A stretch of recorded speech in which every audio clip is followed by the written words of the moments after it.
வணக்கம். இது உங்கள் தமிழன் சேனல்ஸ். இன்றைய சிந்தனை தொடர் வெற்றி படிகள். இப்போ ரீசென்ட்டா 10த்துக்கு 11த்துக்குலாம் ரிசல்ட் வந்துருந்துச்சு. அதுக்கு மே 12 9ஆம் தேதி 12த்துக்கு ரிசல்ட் வந்துருந்துச்சு.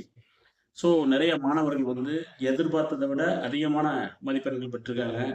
சில மாணவர்கள் எதிர்பார்த்த மதிப்பெண்கள விட கம்மியா மதிப்பெண்கள் பெற்றிருக்காங்க.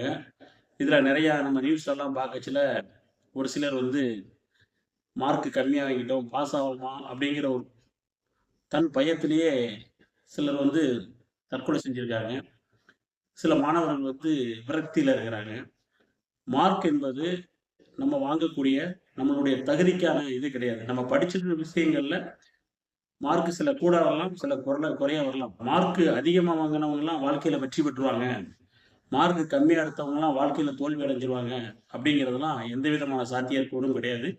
இன்னைக்கு எத்தனையோ பெரிய தொழிலதிபர்கள், வாழ்க்கையில சாதிச்சவங்கலாம் நெறைய பேர் படிக்காதவங்க தான் இன்னைக்கு சாதிச்சிருக்காங்க.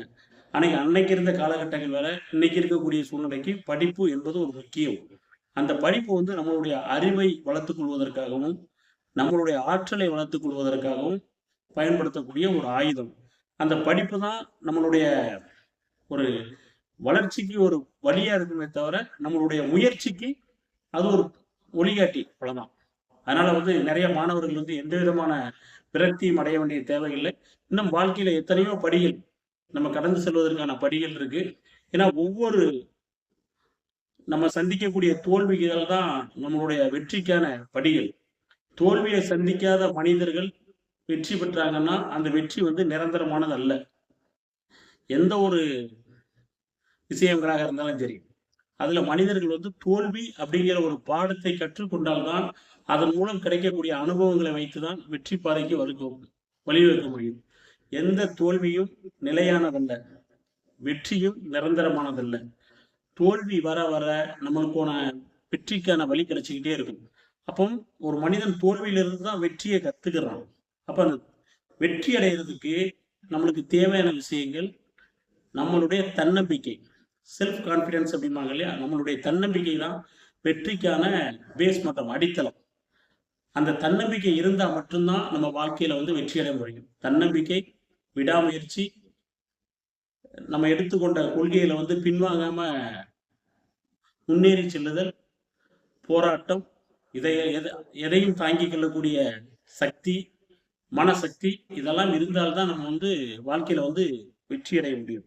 அப்ப வெற்றி அடைஞ்சிட்டோம். அந்த வெற்றிய நம்ம தக்க வைக்கணும்னா, நீ ஒரு வெற்றி அடைஞ்சீன்னா, அந்த வெற்றிய தக்க வைக்கிறதுக்கு அத விட பல மடங்கு போராடணும். அப்ப போராடினா தான் நம்மளுக்கு கிடைக்கப்பெற்ற வெற்றியை நாம் தக்க வைக்க முடியும். அது பதவியா இருந்தாலும் சரி, படிப்பா இருந்தாலும் சரி, எந்த ஒரு விஷயமாக இருந்தாலும், நாம் ஒரு இடத்தில் ஒரு வெற்றியை அடைந்து விட்டால், அந்த வெற்றியை அடைவதற்கு பல மடங்கு போராட வேண்டும். ஒரு வெற்றியை அடைவதற்கு பல தோல்விகள சந்திச்சா தான் அந்த வெற்றி அடைய முடியுது. அந்த வெற்றி அடைஞ்சோம்னா, அந்த வெற்றிய தக்க வைக்கிறதுக்கு பல மடங்கு அத விட போராட வேண்டியது இருக்கு.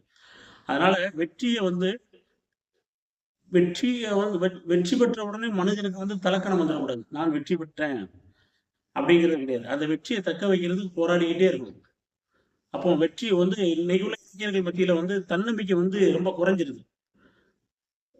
ஒரு விஷயத்துல விளையாடுறாங்க. விளையாண்ட உடனே தோத்துட்டோம்னா, இதோட நம்மளுடைய லைஃப் முடிஞ்சு போச்சு அப்படின்னு நினைக்கிறாங்க. அப்படி இல்ல. அத நம்மளுடைய வெற்றிக்கான படிக்கற்களா வச்சுக்கணும். தோல்விய நம்மளுடைய வெற்றிக்கான படிக்கற்களா வச்சுக்கணும். இப்போ உதாரணத்துக்கு எடுத்துக்கங்க. இந்தியா கிரிக்கெட் மேட்ச்ல எத்தன நாட்டோட போட்டி போட்டிருக்கு, எத்தன தடவ ஜெயிச்சிருக்கு, எத்தன தடவ தோத்துருக்கு. சரி, நம்ம இந்தியா தோத்துருச்சு அப்படிங்கிறதுக்காக நம்ம கிரிக்கெட்ல நம்ம பார்க்கறத விடுறோமா? இல்ல இந்திய டீம் கிரிக்கெட் விளையாடுறத விட்டுறாங்களா? எந்த டீமுமே வந்து தோக்க அதுலருந்து ஒரு பாடத்த கத்துக்கிட்டு அடுத்தடுத்து போராடக்கூடியதா இருக்கும். இதே மாரி தான் எலக்ஷன்ல எத்தனையோ பொலிட்டிக்கல்ல நெறைய பேர் தோல்வி அடைவாங்க. 5 வருஷம் கழிச்சு மறுபடியும் மீண்டு எழுச்சியுடன் போராடி வெற்றி பெறதுக்காக போராடுவாங்க. அப்போ வெற்றி என்பது போராட்டத்துக்கான அறிகுறி.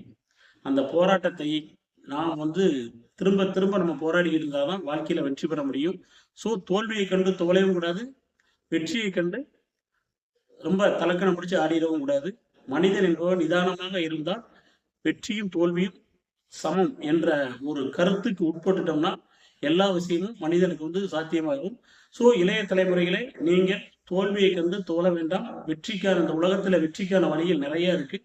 வெற்றிக்கான படிக்கற்களை நீங்கள் உங்களுடைய மனதிற்குள் கட்டி போராடினால் கண்டிப்பான முறையில் ஒவ்வொருத்தரும் வெற்றியாளராகலாம் என்ற சிந்தனையுடன் மீண்டும் சந்திப்போம். நன்றி, வணக்கம்.